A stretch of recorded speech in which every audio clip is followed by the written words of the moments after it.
Apalagi kalau di global itu udah naik banget kan, mereka trennya itu udah ke wellness. Iya. Cuman Indonesia memang agak sedikit. Oke lagi. Semua diawali dengan kata oke. Pokoknya oke toh. Mer, thank you ya udah datang. Thank you Kak, udah undang aku Wih, ke panggil podcast kakak. 23. Cuma dia. Lalu nih Ada kita. rahasianya. EPB ya? Iya. Anak IPB. Kakak tingkat. Yang ngospek. Jauh. Jauh banget. Jauh. Alah. Jauh Beda banget. jurusan. Beda jurusan pula. Iya. Jadi ini Mary senior kategori manager ya? Ya. Dari Guardian. Nah, jadi kemarin kita udah datengin Kam, udah datengin dari convenience store. Lupa gua. Sopo? Oh Mas Iki. Mas Ari. Mas Ari. Sekarang kita datengin retail lagi. Retail lagi, tapi yang lebih specialty lagi dan lebih niche lagi. lebih niche lagi. Pengen tahu aja. Iya. Tapi sebelum ngomongin Guardiannya, Mer, apa kabar, Ciat? Iya. Pertanyaan standar banget. Apa Kabar kabar? harus baik Kak. Dan Harus sehat. selalu baik, harus Iya. selalu sehat. Karena sekarang kategorinya healthcare. Iya. Oh, lu Jadi sekarang healthcare? Iya. Oh, menarik karena sekarang yang berhubungan dengan kesehatan pasti naik toh. Oh iya, justru apalagi kalau di global itu udah naik banget kan. Mereka trennya itu udah ke wellness. Iya. Cuman Indonesia memang agak sedikit. Apa Kenapa sih tuh? Nah. Terbelakang. deskripsi antara health dan wellness? Woi, gimana nih Mbak? Kalau health itu kan mungkin lebih ke Physical. terus medicine gitu ya Kak. Kalau sakit butuh obat gitu. Itu mungkin lebih ke health. Iya. Tapi kalau wellness itu udah kayak lebih ke lifestyle-nya kita aja sih. Oh gitu ya. Enak kalau kerja di industri yang kayak gini sekarang. Sehat terus. Bukan, nggak usah kerja industrinya naik ya wis dodolan gampang. Apa emang begitu? Bener? Iyalah. Ya so far so good Oh, lah. ya. Iyalah. So far, so Iyalah. good. Karena aku kalau ngelihat Nielsen report gitu kan, yang kategori-kategori yang berhubungan dengan health wellness ini selalu pertumbuhannya itu dibanding kategori yang lain itu cukup tinggi toh. Iya, makanya berbahagialah teman-teman yang ada di kategori wellness gitu. Menjanjikan lah ya. Menjanjikan. Iya. Jadi sorry apa Mas? Senior kategori manager. Ya lebih ke kategori lead lah. Kategori lead. Head of healthcare dan sekarang juga maintaining food and drink. Karena kan memang kita mau Oh, food and gedein drink juga. ekosistemnya wellness kan, health. Jadi memang kita food and drink kita masukin ke dalam healthcare. Iya, Oh, iya, gitu. Iya, luar biasa. Jadi 2026 apa? udah jadi satu di tempat Oh lu, food and drink? udah start sebenarnya dari tahun ini 2025. Cuman kita memang lagi coba transformasi sih. Maksudnya mungkin produk-produk yang di listing itu harus lebih sesuai dengan kebutuhan wellnessnya customer. Mungkin kalau snack itu lebih ke snack kesehatan gitu kan. Kalau misalnya untuk minuman itu mungkin minuman yang lebih sehat gitu loh Kak. Minuman yang lebih sehat. Ya, Air putih. bener sekali. Ini teh yang lebih sehat. Teh hangat. Tapi ini yang menarik ya, tiap gue ketemu dia pasti gue lagi begini nih. Iya, kenapa sih KTW? Padahal kan oh ini ya. Aku cukup Nanti terganggu. dikirimin obat ya. Aku cukup terganggu dengan dipanggil Kak Tewi. Dia pengen dipanggil Nanti Kak juga. Kak Dwi juga aku panggil Kak Dwi ya. Tapi sebelum ngomongin Guardian lah atau kerjaanmu sekarang, kok bisa sih anak IPB terdampar di Jurusan apa dulu sampean? Pertanyaan menarik. Aku dulu biokimia Kak. Sehat. Sangat-sangat sains ya kan. Iya. Aku dulu biokimia IPB. Terus kenapa sih terdampar di retail? Itu menarik sih. Dari basic aku yang sains ini, terus tiba-tiba aku ke retail. Kemarin itu karena aku ngelihat peluangnya itu ada di situ. Karena Oke. menurut aku cukup oportunis ya. Wow. Ini jarang orang yang Mengakui kalau dia oportunis. Iya benar. Karena setelah aku pikir-pikir, setiap orang itu kan tiap hari pasti membelanjakan sesuatu kan, berbelanja lah ya, entah itu sekadar beli makanan, beli minuman, misalnya kayak gitu kan ya, pasti ada aja yang dia habiskan untuk spending harian gitu. Yeah. Dan menurut aku ini sesuatu yang kayaknya nggak akan pernah mati gitu. Yeah. Pada saat itu aku berpikirnya kan, jadi cobalah ke dunia retail gitu. Wah ternyata dunia retail Darderdor. darderdor banget ya kan, sampai Mantan retail juga. mantan retail Tuh, juga. satu alumni toh? Geng lo tuh? Iya enggak, gue di FI. Oh. Giant, zamannya Giant aku. Loh iya kan satu bendera berarti? Iya sekarang tapi bukan di Pisah, lotenya. kan pisah sekarang. Maksudnya dulu jadi buyer juga? Enggak, aku di operation dulu. Oh, I Di see. zaman lama lah itu. Zaman Malu. Zaman kolonial Zaman istilahnya tua, yang ya. sebelum zaman. Iya itu So itu retail. sih. ngelihatnya itu. Ngelihatnya itu sih, setiap orang spending ya udah aku lihat di Lotte waktu itu ada open untuk fresh graduate trainee. Aku daftar. Iya. Aku daftar karena menurut aku ya memang sih dulu waktu kecil tuh cita-cita pengennya jadi dokter ya Kak. Atau maunya kuliah sampai setinggi-tingginya gitu kan. Mau akademis banget ibaratnya kayak gitu. Tapi setelah aku pikir-pikir lagi ya namanya butuh uang gitu kan ya harus realistis juga gitu kan ya. Akhirnya ya udahlah kita coba ke retail Lotte mumpung lagi open untuk fresh graduate training. Aku coba dan di situ kita OJT dulu. Kebetulan aku OJT di Lotte Meruya. Oh iya. Ya Lotte Meruya waktu itu dan ya lumayan lah banyak dipandang kayak kok mau sih lulusan IPB terus kerja di sini. Udah gitu aku pilihnya fresh food. Fresh food kan berarti kita harus QC produk-produk ya kan. Betul. Udah gitu banyak kayak kata-kata yang kayak percuma dong kuliah sampai S1 IPB gitu ya kan. Terus yang cita-cita banyak anak-anak zaman itu kan. Benar sampai sekali. sekarang juga. Bener.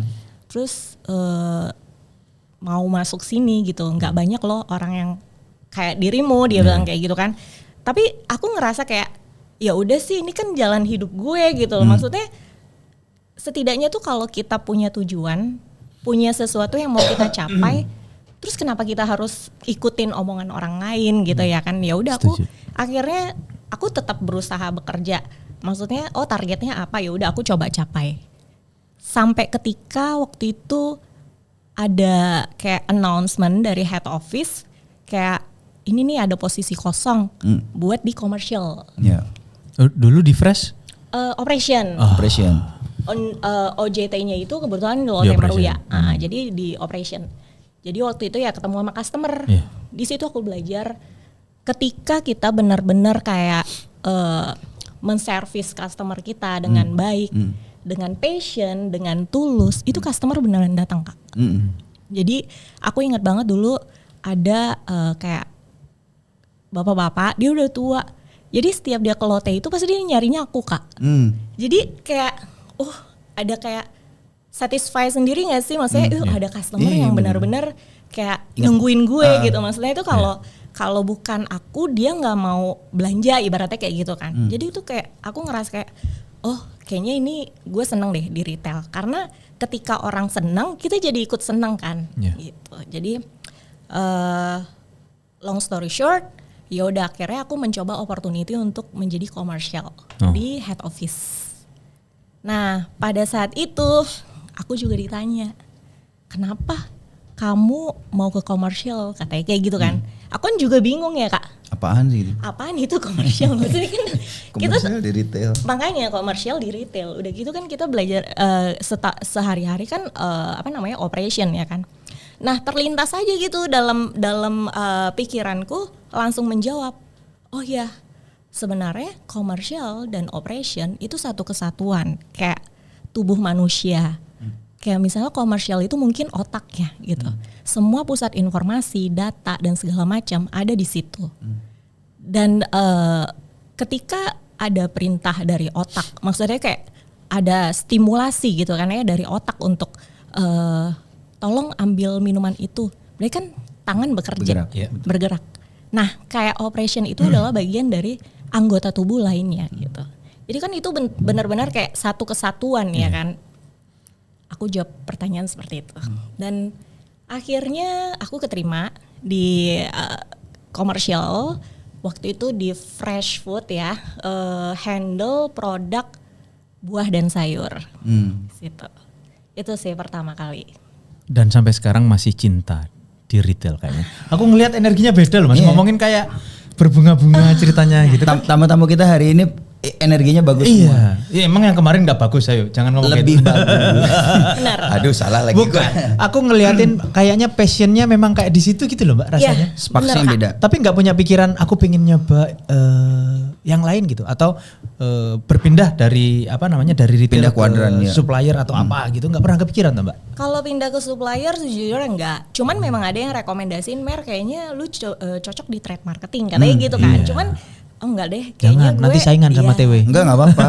Gua buat gantiin gue aja. Amin ya kan suatu hari. Buat gantiin gue, berarti gue mau kemana nih? Tapi memang kalau pekerjaan itu dilakukan dengan senang, Iya, itu biasa. Senang maksudnya tulus ya. Iya. Itu biasanya memang ngasilin kok, Mbak. Nah, bukan dengan keterpaksaan ya. Betul. Itu yang aku rasain selama ini. Kalau kita ngerjainnya tulus aja, itu ada aja hasilnya. Betul. Apapun itu.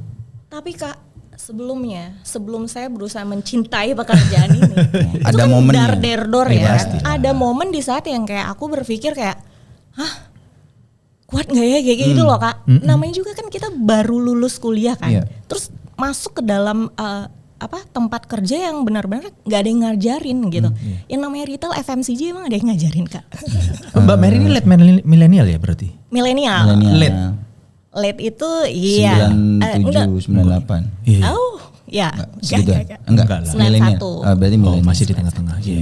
Tapi sebelum inilah, tadi kan ngomongin yang di lingkungan kantor juga pada nanyain. Keluarga waktu mulai kerja di retail gimana? Respon pertamanya. Karena gue juga punya respon sendiri sih. Oh gitu. Heeh. Kebetulan untuk orang tuaku support apapun keputusan aku. Karena memang dari kecil tuh aku udah biasa mandiri juga. Oh. Maksudnya ayahku, ibuku juga bukan tipikal yang kayak ngatur Harus ini, gitu. harus itu. Enggak, cuman Iya.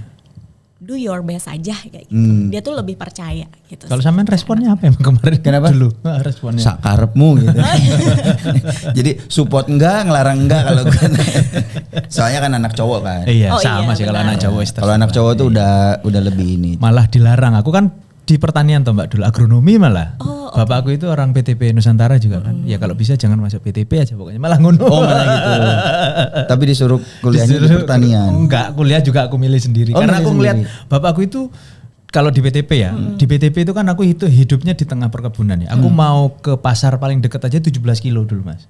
Lu PTP mana sih? PTP Nusantara 12 di Banyuwangi. Oh Banyuwangi. Oke. Jadi aku ngelihat bapakku dulu itu hidupnya, jadi subuh dia bangun istilahnya ngabsen, itu habis sholat subuh ngabsen, habis itu pulang ke rumah sebentar, habis itu jalan ke kebun gitu. Ya, Nanti keliling ya kebun. keliling, nanti jam 10 ke kantor, habis itu jam 1 udah pulang tuh kan udah selesai semua urusannya.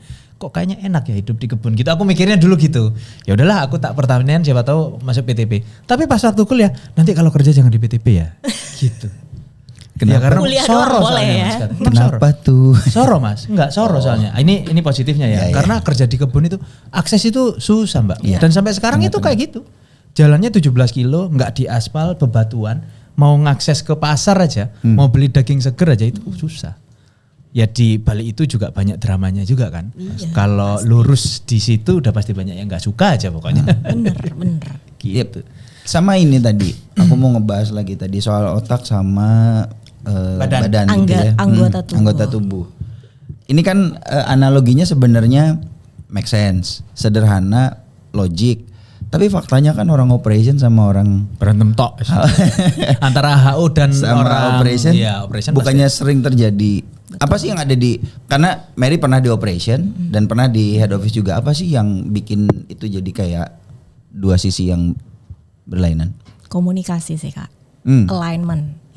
Jadi kan memang jangankan antar divisi ya, antar kita aja kan sebenarnya antara saya dan KTW atau Kadwi gitu kan, pasti punya point of view yang berbeda kan, Betul. pasti punya tujuan yang masing-masing gitu kan, KPI-nya kan pasti juga Yeah. berbeda gitu. Yeah. Nah itu sih yang kayaknya tuh harus perlu di align-kan sih, maksudnya. Mungkin kita nggak bisa kayak ngasih perintah, tolong lakukan A, tapi nggak tahu backgroundnya apa, tujuannya apa, terus manfaat bersamanya itu apa gitu. Itu Ya, yang ya, ya. harus lebih di-clearkan. Karena setelah kita coba, misalnya ini kayak aku udah di komersial ini sekitar 11 tahun kan ya berarti. Di situ ketika aku ada masalah, ketika aku coba menyelesaikannya dengan benar-benar berkomunikasi, maksudnya ini loh tujuannya sebenarnya, ini loh backgroundnya sebenarnya, ini benefitnya bersama, ini risknya jika kita tidak lakukan, dan kita tanya dari dirimu apa masalahnya untuk tidak mau gitu, kita coba temukan di situ, dan akhirnya ya udah solve gitu. Itu semuanya hanya masalah komunikasi sih. Komunikasi, kalau diomongin gampang. Betul sekali. Tapi pada kenyataannya ya kan nggak segampang kita ngomong Ya, toh Mbak. betul. Tapi memang itu yang hal yang harus tetap kita usahakan kan gitu toh. Jangan sampai megangin ego masing-masing sehingga nanti objektif gedenya nggak dapat gitu toh. Betul. Ya sama lah kayak kita nih Mas Dewe di trade marketing misalnya. Dulu aku juga pernah di trade marketing. Kita itu kan dengan segala macam data apa semua sehingga kita memutuskan sesuatu. Di HO aja udah meetingnya udah nggak karu-karuan tuh. Udah dar-dedor dengan sebuah kesepakatan nih. Semuanya udah oke. Tapi pas waktu kita ke cooperation akan selalu di-challenge lagi dan macam-macam kan. Tinggal masalah komunikasi itu yang pertama. Sama yang kedua kalau aku ngelihatnya itu sebenarnya seberapa cepat corrective actionnya sih akhirnya. Betul. Iya kan? Itu aku setuju. Karena kan every single strategi itu ya kerjain dulu gitu kan. Dan nanti kalau ada apa-apa itu seberapa cepat kita ngerespon. Jangan maunya sendiri aja gitu kan sebenarnya. Iya karena gak ada yang tahu strateginya bakalan 100% berhasil atau. Oh ya kalau berhasil Mas Sampean direkrut perusahaan semua Mas gitu kan. Saya bikin perusahaan sendiri kalau pasti berhasil. Itu kan sebenarnya bukan ilmu nujum ya. Sebenarnya itu kan sebuah prediksi berdasarkan data, kalkulasi, berdasarkan kondisi market dan macam-macam. Oh harusnya idealnya gini gitu. Sampai kalau nggak ketemu ya segera sesuaikan aja. Jangan kekeh gitu. Dua-duanya jangan sama-sama kekeh. Saling kekeh. Gitu sih. Aku ngelihatnya gitu sih dulu di TM. Even sekarang di KAM juga kan. KAM sama trade marketing ini kan kadang ya selalu berdiskusi. Kalau menurut ini begini, menurut TM-nya begini ya udah. Nanti kalau memang ketemu deadlock apa semua kerjain dulu. Kalau aku gitu. Dari TM misalkan, oh harus gini.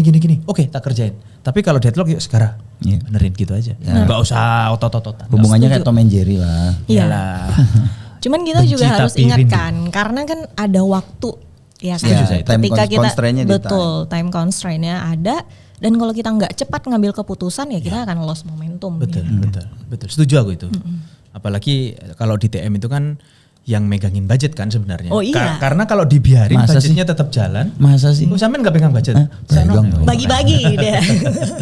Ya karena kalau itu nggak segera melakukan corrective action yang cepat nanti budgetnya habis tapi objektifnya nggak dapet toh. Gitu sih. Karena kalau buatku pribadi. Uang tuh nggak masalah. Budget tuh nggak pernah ada masalah. Siapapun tuh mau minta apa. Nih ya catat ya. Datang.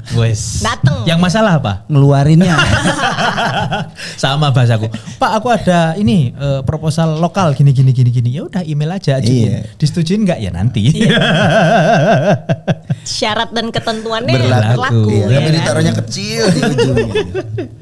So tadi di Lotte Commerce terus akhirnya pindah ke tempat yang sekarang. Ya, jadi setelah 5 tahun di Lotte itu juga menurut aku cukup lama karena teman-teman aku pada saat itu udah banyak banget yang pindah. Iya kan, pindah ke Tokopedia lah, pindah ke company lain gitu. Cuman waktu itu aku memang kayak berpikir kebetulan aku tipikal orang yang lumayan reflektif ya Kak. Jadi kayak kalau aku cuman kayak 2 tahun, setahun itu aku bakal dapat apa ya kayak gitu. Apalagi kan baru gitu kan. Jadi aku berusaha menahan gitu ya, mencintai pekerjaan aku di 5 tahun pertama. Tapi itu berat banget. Apa yang aku lakuin, aku selalu mendoktrin otak aku kayak love what you do gitu. Gak hanya kayak lakukan apa yang kamu senangi doang, tapi ya udah apa yang kamu lakukan sekarang, kamu harus coba untuk mencintainya. Karena aku tuh selalu membandingin kayak misalnya suami aku gitu ya, misalnya dia sukanya musik, hobinya musik gitu. Ketika dia ditanya oleh temennya terkait musik atau terkait gitar yang bagus, dia tuh kayak bersemangat dan tahu everything about music, ibaratnya kayak gitu. Berarti kan itu dikatakan itu passion ya. Nah di situ aku kayak oke, tandanya kalau gue mencintai pekerjaan ini adalah ketika ada orang nanya, gue bisa, maksudnya itu gue ada bahan untuk menjawab pertanyaan itu gitu kan. Akhirnya di 5 tahun pertama itu aku tidak hanya belajar dalam pekerjaan harian di kantor, tapi di luar itu juga aku belajar kayak misalnya cari artikel, apa sih kategori manajemen itu, apa sih komersial itu, apa sih retail itu, aku benar-benar mencari gitu. Karena aku kayak aduh itu benar-benar tekanan retail kan luar biasa ya Kak, apalagi fresh food gitu kan. Jadi kayak aku berpikir kamu udah menghabiskan waktu sekian banyak sampai lembur-lembur, sampai tengah malam pun masih ditelepon sama DC gitu ya, sama warehouse gitu kan untuk memastikan kayak Ibu Mary ini mangganya tidak sesuai spek, salaknya tidak sesuai spek misalnya kayak gitu ya kan. Terus udah menghabiskan waktu sebegitunya, kalau lu nggak dapat apa-apa dan nggak jadi something, berarti ada yang salah gitu ya kan. Betul, Jadi setuju. makanya aku berusaha dalam 5 tahun itu akhirnya setelah aku masuk komersial jadi asisten merchandise manager, akhirnya aku naik ke merchandise manager waktu itu. Jadi aku udah di posisi manager, baru aku pindah. Aku pindah di tahun 2019. Kebetulan itu aku lihat peluangnya ada di health and beauty. Ya. Kenapa? Karena waktu itu di Lotte sendiri kategori health and beauty waktu itu juga growth-nya lumayan. Selain fresh food yang growth, si health and beauty juga growth waktu itu. Berarti kan aku melihat, oh trennya lagi ke health and beauty nih. Akhirnya aku memberanikan diri. Waktu itu sejujurnya aku belum dapat kerjaan, Kak. Jadi aku resign bulan Juni. Itu aku belum resign dulu. Resign dulu, benar. Karena tuh aku udah kayak, aduh. Karir break dulu lah ya. Iya, mau karir break dulu lah gitu. Akhirnya pada saat aku farewell di Lotte, itu Guardian telepon. Itu telepon initial telepon ya, maksudnya pertama kali dia telepon aku. Ya langsung dong aku, oh iya boleh gitu kan ya. Akhirnya itu aku ngelamar juga waktu itu, udah sempat submit gitu ibaratnya di job street lah ya.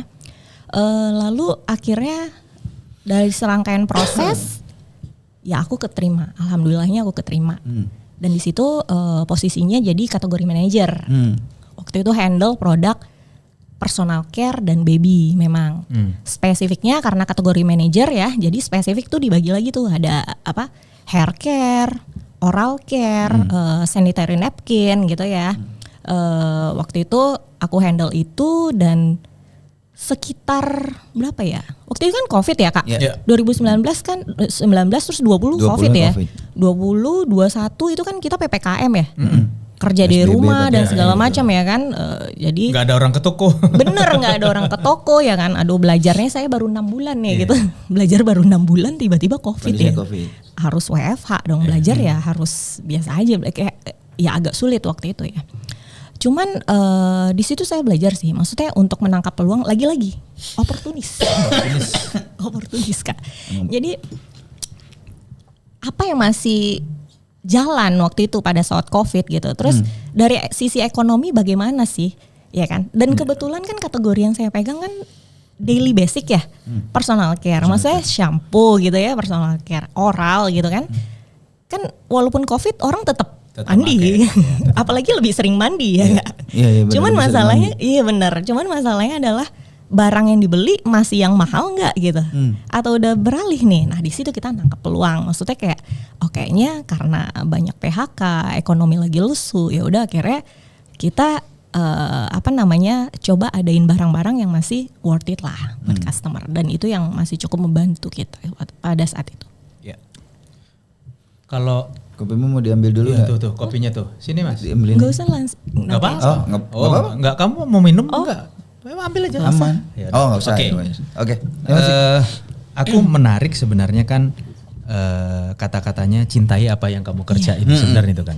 Kalau ngomongin passion ini ada satu mazhab sebenarnya yang aku agak berat.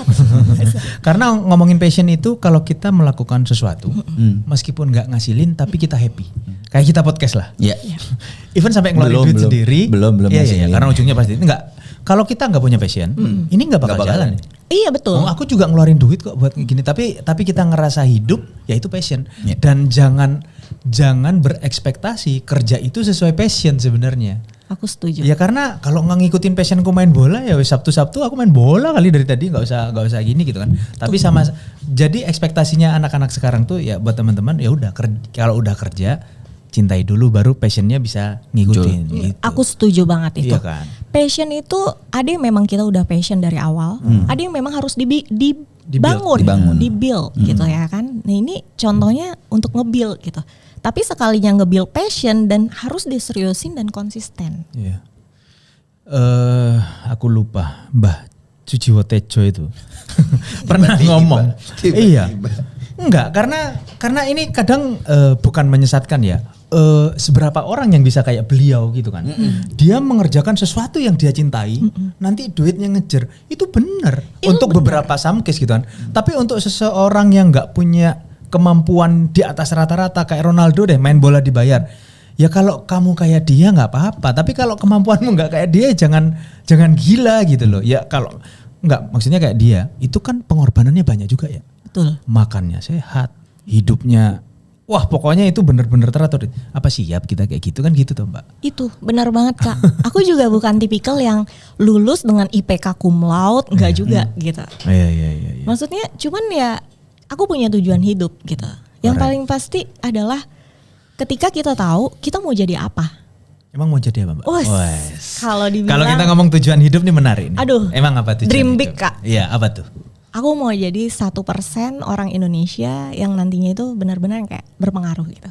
Oh wow. Itu besar banget, Gede, berat ya berat banget. Cuman ya. katanya aku diajarin sama dulu bosku, mantan bosku, kalau bermimpi tuh jangan kecil gitu. Korek. Gratis kok.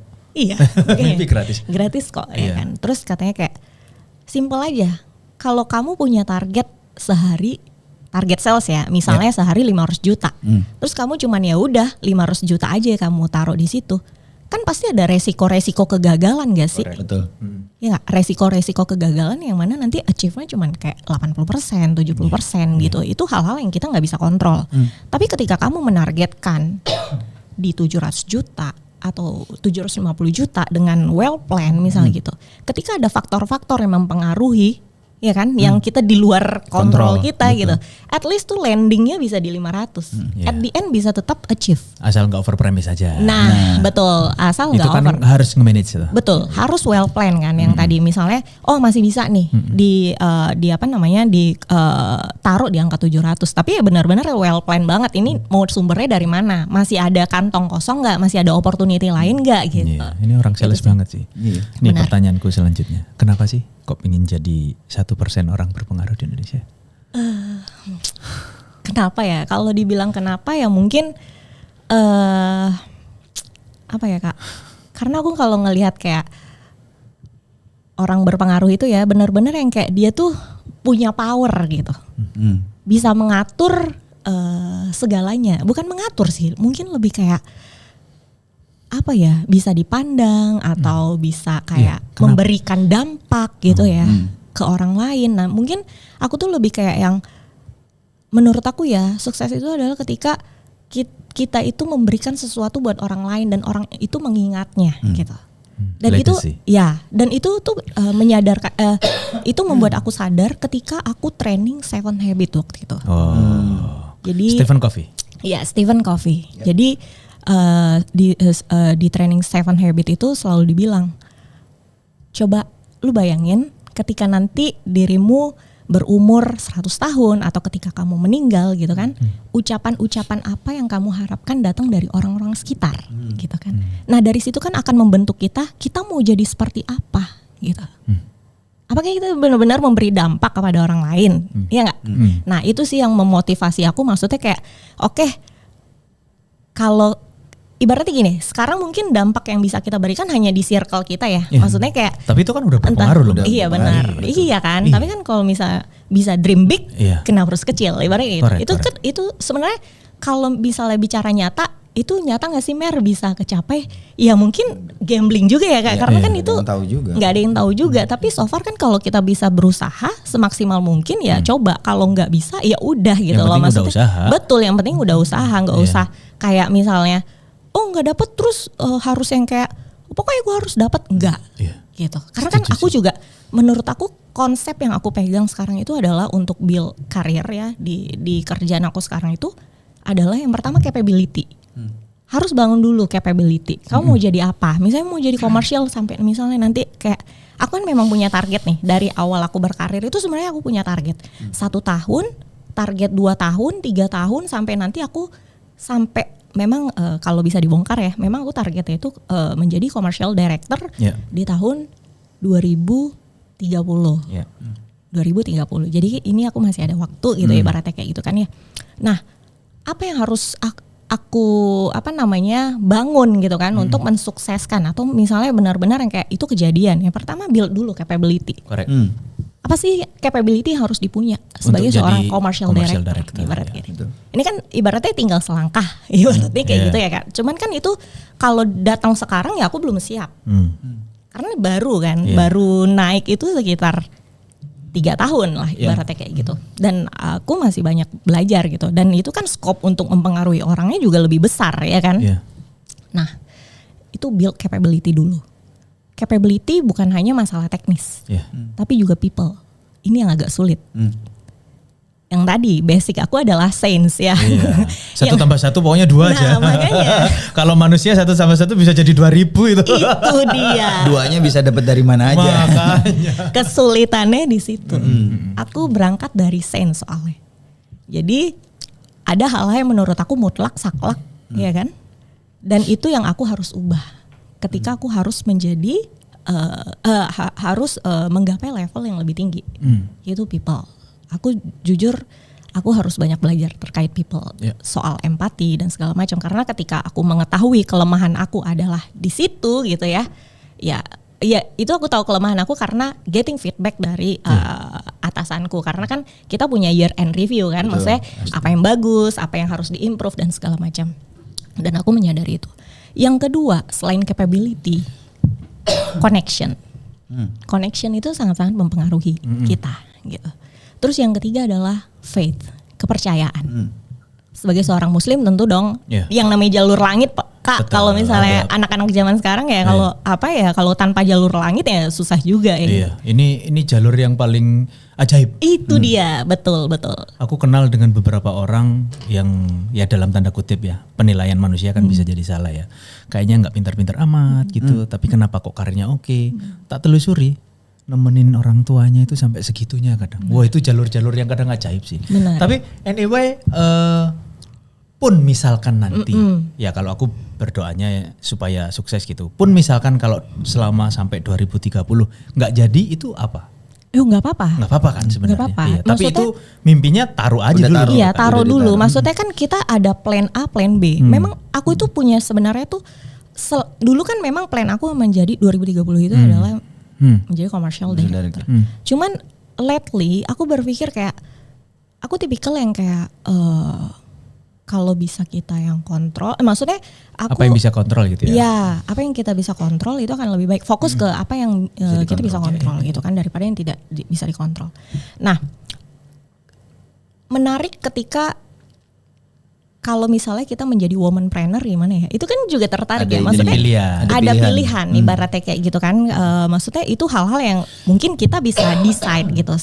Sebenarnya kalaupun sekarang kita bilang, oh ya kita putuskan, oh gue mau jadi womanpreneur misalnya kayak itu kan sebenarnya bisa aja Kak. Kalau kita berani kan. Tapi kan masalahnya sekarang nggak dulu deh gitu. Pasti ada pilihan lah ya. Ya ada pilihan yang lain kayak gitu. But I really appreciate dirimu tadi bilang, kalaupun sekarang aku suruh jadi commercial director, aku nggak ready. Belum siap.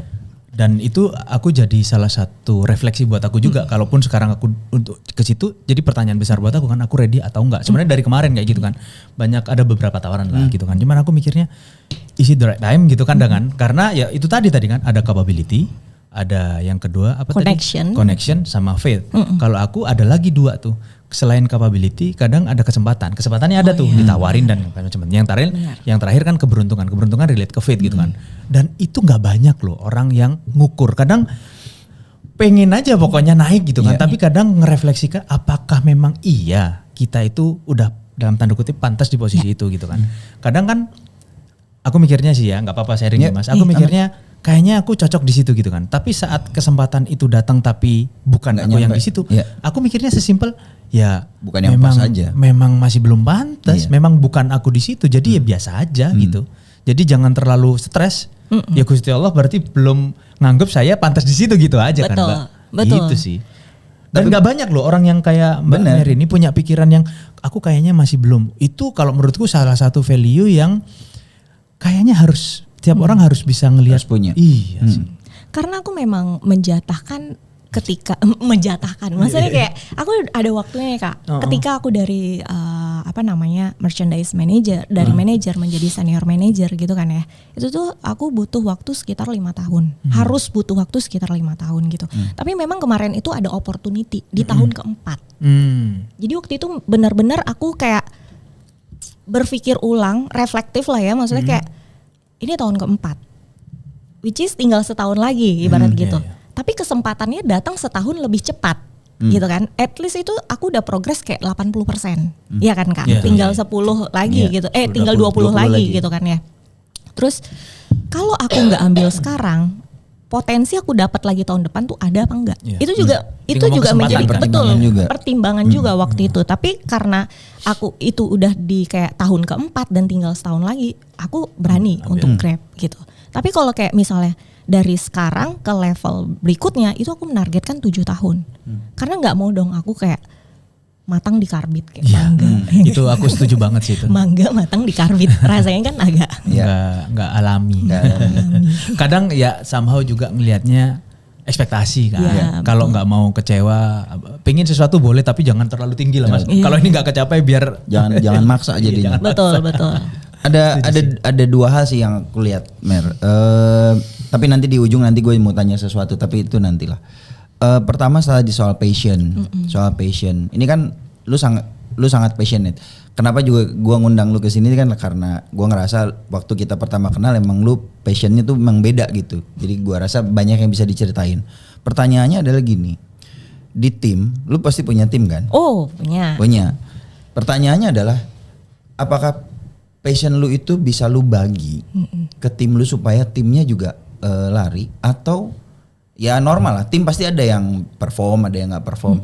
Gimana tuh? Karena lu sangat passionate gitu, bahkan lu udah naro ini untuk karir lu aja, lu udah taruh 5 tahun ya. Gue yakin tiap bulan nih ya, tiap minggu ada review, habis itu Senin ada ini gitu. MBTI-nya bisa gue tebak sih ini nanti.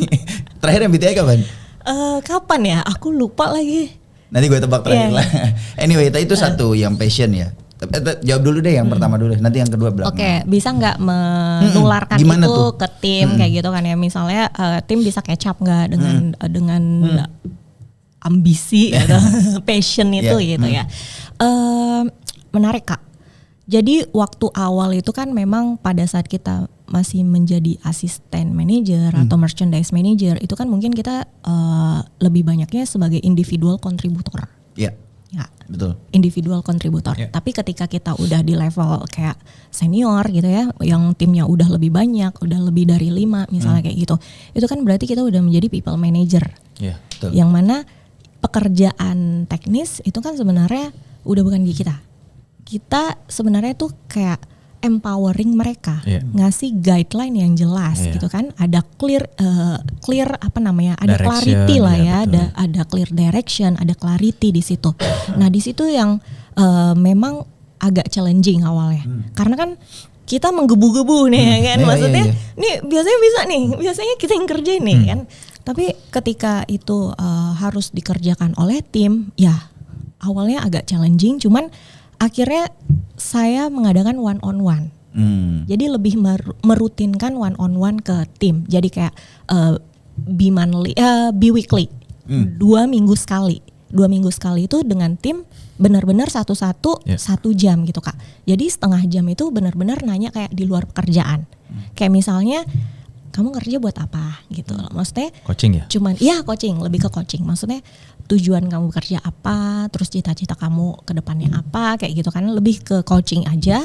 Terus baru 30 menit terakhir itu baru ngebahas pendingan biasanya. Maksudnya follow up ya kan. Ini, WIP lah ya. Ya WIP maksudnya WIP apa namanya, pendingan ini mana yang misalnya masih apa namanya buntu ibaratnya gitu kan, butuh bantuan enggak? Atau misalnya dirimu masih bisa handle ya udah, tapi kalau ada butuh bantuan, let me know. I'm happy to help kayak gitu Kak. Memang sulit, dan tapi aku juga udah di endorse sama atasanku untuk kayak coba biarin tim gitu. Udah pernah. Dan waktu itu juga timku, karena aku tipikal yang kayak harus cepat, jadi memang waktu itu terkesan seperti kayak aku nge-push dan aku langsung ke supplier. Bypass. Jadi ketika year end review, kita not only kayak kita mereview tim, tapi kan tim boleh nge-review kita. Ya kan? Aku getting feedback juga, dan itu menurut aku sangat-sangat membantu gitu kan ya.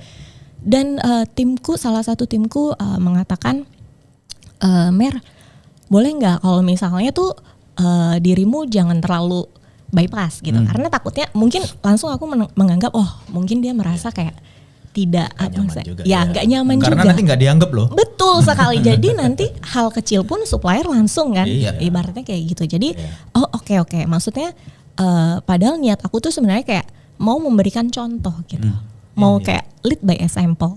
Tapi kan ternyata penilaian orang berbeda, ya kan. Ya udah akhirnya aku coba biarkan, tapi aku tetap jalanin tuh coaching yang kayak 2 minggu sekali kayak gitu, dan sekarang tuh masih on track sih. Masih berjalan. Ya itu makanya manage ekspektasi kan kalau punya tim kan. Betul. Kalau kita bisa ngerjain itu 100% ya jangan put 100% ke orang lain. Wah, nggak bakal ketemu. Ya tapi soal bypass tadi ya, kalau gue pribadi gitu, itu gue jadiin alarm ke tim. Jadi gue udah bilang dari awal tuh, model leadershipnya adalah gue akan kasih accountability-nya di mereka. Jadi udah bukan cuma responsibility tuh, jadi accountability-nya di mereka tuh. Jadi mereka benar-benar harus bertanggung jawab. Sampai gue yang turun, berarti ada masalah dengan accountability-mu. So di titik itu kita akan bertemu lebih intens. Gue sih udah ngasih itu. Gue nggak tahu gimana kalian ngenilainya, tapi gue sih udah di posisi itu sekarang. Karena anak-anak sekarang kan juga beda nih. Ada yang di push. Kayak bola bekel gitu, makin ditekan malah jadi membalnya kemana-mana gitu, nggak karu-karuan gitu kan. Ada yang gue mah dilepas aja gitu, begitu dilepas makin gak karu-karuan ya kan juga gitu. Jadi emang mesti tarik ulur sih. Tapi kalau gue sih sekarang yang terakhir ini, terutama 5 tahun terakhir, ya itu tadi, kalau sampai gue udah sampai harus jump in, berarti ada yang salah dengan accountability-mu. Pertanyaan kedua, bukan pertanyaan sih. Kalau tadi kan di lingkungan timmu, dengan passion, ambisi dan segala macam. Suami, gimana? Suami saya kebetulan di FMCG juga. Waduh. Oh iya? Iya, jadi menariknya tuh di situ. Jadi kita bisa ada kayak partner diskusi. Partner diskusi, betul. Jadi point of view-nya kan, point of view retail. Kalau misalnya, kenapa sih buyer balas WA-nya lama bener kayak gitu. Kan kita juga kasih inputan ya kan. Maksudnya kan kalau buyer tuh kita manage brandnya banyak banget ya kan. Suppliernya banyak puluhan kayak gitu. Sedangkan supplier kan kadang accountnya berapa 3, 5 gitu kan. Tapi ya wajar lah maksudnya aku kayak gitu. Ya kalau misalnya nggak dibales 3 hari atau berapa ya di text lagi aja kayak gitu. Bukan di reminder. Mbak, Catman sama MD itu sama kalau di sampean? Sama. Oh. MD aja. Buyer ya sama. Oh berarti sama ini buyer, senior buyer. Iya. Oh karena aku mindsetnya Catman itu orang-orang yang beda berarti. Enggak, kalau di retail Catman itu seniornya si buyer. Kalau di kita di FMCG Catman itu kan Catman. Kategori. Ya Ronald gitu. Ronald. Orang brand maksudnya. Orang brand, ada orang TM juga gitu. Iya. Gitu sih. Ya, merchandising lah. Komersial, merchandising, MD. Buyer. So far jadi sebenarnya suami aman-aman aja nih dengan ambisi lu, atau sama-sama punya high passion juga, karena ini kan jadinya 2 baterai kenceng ketemu nih gitu. Oh iya, 2 baterai kenceng ketemu ya. Kebetulan saya juga banyak belajar sih dari beliau, karena kan beliau itu memang anak Jakarta ya. Maksudnya memang aslinya bukan Jakarta, cuman kan sudah lahir di Jakarta. Jadi mungkin punya pemikiran lebih open minded gitu dibandingkan aku yang dulu itu waktu sebelum kuliah ke IPB kan aku dari Pekanbaru. Jadi dari Pekanbaru, dan ada satu kota kecil lah di Pekanbaru gitu ya. Dan namanya pemikiran orang desa gitu pasti kan berbeda ya Kak sama pemikiran orang kota gitu. Nah, Beliau adalah salah satu orang yang lumayan menginfluence saya dengan open minded sih, gitu. Merubah cara berpikir lebih open minded gitu. Itu sih. Lebih enak ada apa namanya? Ada partner. Sparring partner. Ada sparring partner. Sparring partner. Gitu. Jarang gitu punya sparring partner. Apa? Iya, maksudnya suami istri, terutama di dunia sales, kalau denger cerita, jangankan inilah, kan ada teman kita tuh yang baru kita ngumpul bentar terus ditelepon istrinya. Gue gak berani ngomong, biar dia sendiri yang ngomong. Ada kan yang kayak gitu. Itu kan juga udah bagian dari yang sebenarnya kalau di kita yang kerjaan kayak gini, waktu itu kan sesuatu yang sangat mulur ya. Karetnya tuh benar-benar mesti fleksibel gitu. Mulur bahasamu ya apa? Mulur, ya mulur lah. Mulur. Benar. Bahasa Indonesia mulur tuh. Oh iya? Iya. Oh iya. Untungnya FMCG sama retail sama-sama begitu ya. Terkoneksi ya. Tapi ngatur tapi orang HO sih ya. Kalau retail itu kan orang operation ya yang nggak punya yang waktunya liburnya beda. Shift-shiftan. Weekend malah jangan cuti. Kalau orang operation kan gitu teman. Iya kalau di retail. Gue di operation juga begitu. Iya kalau bisa ini. Kalau tadi udah balik ke kampusmu. Kebetulan kampusmu juga. Iya. Kebetulan 1-2 bulan lalu lah, gue dikontak sama teman-teman di kampus. Ternyata di kampus kita itu, terutama di jurusan gue sih, itu anak-anak sekarang tuh punya kekhawatiran tinggi banget soal dunia kerja. Beda banget sama yang tadi kita ngobrol kan sama Bu Febri ya, SMK. Dia bener-bener nyiapin segala macam sampai anak-anaknya juga pede. Gitu. Tapi 1-2 bulan yang lalu gue ketemu dengan anak-anak yang angkatan akhir kayak gitu-gitu. Mereka bener-bener ini loh, bener-bener khawatirnya bener-bener worry banget gitu. Apa yang lu bisa share ke adik-adik kelasmu? Sebelum share ke adik kelas, sebenarnya tuh aku punya adik juga Gen Z. Baru lulus nih Kak tahun ini. Oh iya Pak. Baru kemarin November, kembar lagi ya kan.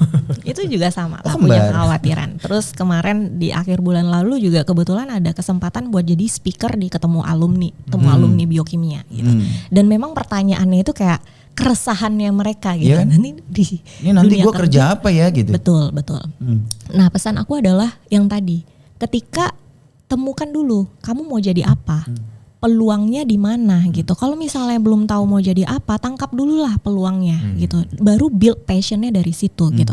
Kalau misalnya nanti gagal, jangan khawatir, setiap orang juga pasti pernah gagal. Tapi kan kita harus yang namanya sekarang resilience itu kan harus benar-benar ada ya Kak ya. Resilient. Tapi kan bukan berarti yang kayak gagal coba lagi, nggak begitu juga. Ketika gagal harus ada improvement ke depannya. Lihat dulu gagalnya kenapa, faktornya apa. Itu kan akan menjadi poin improve-nya kita untuk kita coba lagi ke depannya. Gagal lagi ya at least gagalnya tuh nggak separah sebelumnya gitu kan ya. Kita coba lagi dengan improvement lagi. Itu yang namanya resilience. Terus kemarin juga ada pertanyaan Kak. Ini pertanyaannya lumayan nih. Dia nanya gini, Kak, ketika nih kita masuk ke dunia kerja, terus lingkungannya toksik Kak. Ya itu. Lingkungannya toksik Kak. Terus saya harus bagaimana? Bertanya begitu. Itu isunya ininya gede banget kan sebenarnya. Iya. Kayaknya di sosial media wah gini. Kayaknya impact terpapar dari gitu. Terpapar sosial media. Dia nanya ke aku begitu. Terus aku bilang, nanti ketika kamu jadi orang sukses atau maksudnya ketika kamu mau sesuatu, lihat dulu lah orang itu akan berpengaruh apa enggak gitu ya ibaratnya. Terus ketika kamu mengikuti omongan-omongan orang itu kan kamu bebas memilih ya sebenarnya. Betul. Kamu mau ikutin omongannya atau kamu tetap fokus sama tujuan kamu. Iya enggak? Setuju. Nah, ketika kamu memilih untuk mengikuti omongan mereka, ya udah kamu harus siap sama resikonya, kamu nggak akan mencapai tujuan kamu. Ketika kamu fokus sama tujuan kamu dan kamu yang kayak udahlah terserah yang lain mau ngomong apa, yang penting gue fokus sama tujuan, ya udah itu pilihan kamu gitu. Tapi jangan salah, ketika kamu membawa aura positif, pikiran positif gitu ya dalam dunia kerja nih, misalnya dia udah semangat nih kan masuk kantor gitu kan, wah gue udah ceria, riang, gembira gitu ya, positif gitu. Terus tiba-tiba lingkungan sekitarnya begitu. Terus aku bilang gini, ketika kamu membawa lilin atau cahaya gitu kan, terus kamu masuk ke suatu tempat, jangan biarkan yang lain itu meredupkan cahaya kamu. Tapi kamu harus menjadi orang yang memberikan cahaya bagi mereka. Aku bilang kayak gitu. Tapi susah nggak? Ya susah. Dan susahnya terus gimana Kak? Karena itu susah harus gimana? Kamu harus latih otak kamu, harus terus berpikir positif. Atau enggak Kak? Ini satu hal yang aku harus share. Karena dulu waktu kerja aku pertama, mungkin aku kekhawatiran aku kayak Gen Z ini, karena kalau aku lihat tuh kayak ya kayak mirip lah ibaratnya kayak gitu kan ya. Aku tuh sampai yang kayak dulu kan pakainya Android ya. Jadi di Android itu apa yang namanya Google Assistant bukan sih? Iya kan Google Assistant ya Kak. Jadi tuh aku selalu bilang ke Google Assistant dulu, Google Assistant, tolong kasih gue 1 quote motivasi setiap jam 7 pagi. Belum EA ya? belum. Sampai segitunya biar aku tuh bisa kayak memprogram ulang pikiran aku untuk hal-hal yang positif kayak gitu. Dan itu nyata Kak. Dan berpengaruh ya berpengaruh, berdampak sampai karena sekarang. Kalau ngelihat dari filsafatnya sebenarnya apa yang terjadi di kita itu apa yang ada di otak kita. Iya. Itu aja sih, itu secara filsafat gitu kan. Pernah ada kisah nih kalau aku cerita dikit gitu kan. Dulu ada seorang ulama gitu ya didatengin sama begundal gitu. Nah, dia umroh ke Arab. Cerita ini cerita lah ya. Mungkin ceritanya benar enggak, tapi ini ada sebuah pembelajaran sih menurut. Jadi setelah umroh dia datang ke rumah ulama, aku ngelihat ke Arab itu kok masih banyak kemaksiatan katanya gitu. Yang macam-macam lah karena dia ke tempat-tempat yang aneh-aneh gitu kan. Ulamanya balas, "Loh, aku loh ke Amerika itu ngelihat orang kok baik semua." Loh kan? Jadi apa yang ada di pikiran kita itu sebenarnya merefleksikan kehidupan kita. Saat tadi ngomong misalkan takut akan sebuah kantor yang toksik dan macam-macam, nanti itu yang muncul gitu kan. Kenapa nggak dibalik pikirannya? Oh, ternyata aku di kantor itu belajar, aku beribadah. Nah, yang muncul beda. Bener, Ya aku kan? setuju. Ya itu kalau ngomong filsafatnya kayak gitu tuh. Kemarin aku sempat dengar di mana gitu. Jadi apa yang ada di dunia kita yang sekarang di sekitar kita itu yang ada di pikiran bisa kita. kontrol. Iya. Tapi contoh nyatanya ada loh Kak. Kayak misalnya sekarang Instagram atau TikTok. Itu kan Iya, ketika kita algoritma interest, betul, algoritma. Makin dimunculin. Iya. Ketika kita interest terhadap makanan, kuliner gitu Itu yang segala akan macam muncul. itu attract. Buka Agak mirip ya kayak explore-nya. Search explore-nya apa? Udah mirip Kelihatan kayak sih. ini. Itu kelihatan isi otak kita Betul. sebenarnya. Itu kayak misalnya menarik. Intinya itu kayak menarik. Ketika kita berpikir ini ya akan datang. Akan datang gitu. Jadi akan berbahaya sekali ketika kita berpikir negatif kan. Korek. Karena itu akan mempengaruhi hal-hal negatifnya yang akan datang. Itu kan terimplementasi di algoritma atau mungkin law of attraction misalnya kayak gitu kan ya Kak. Sehingga pikiran negatif itu buat preventif aja sih, bukan yang menggerogoti. Bukan yang jadi kita sih. main Iya. di otak kita. Setuju. Gitu. Keren sih Ki. Umurnya jauh lebih muda dari kita tapi matang banget yang pikirannya. Kita yang ketuaan. Kita yang ketua. Tapi jujur Kak, aku ada plan mau belajar ilmu filsafat sama psikologi. Waduh, sama.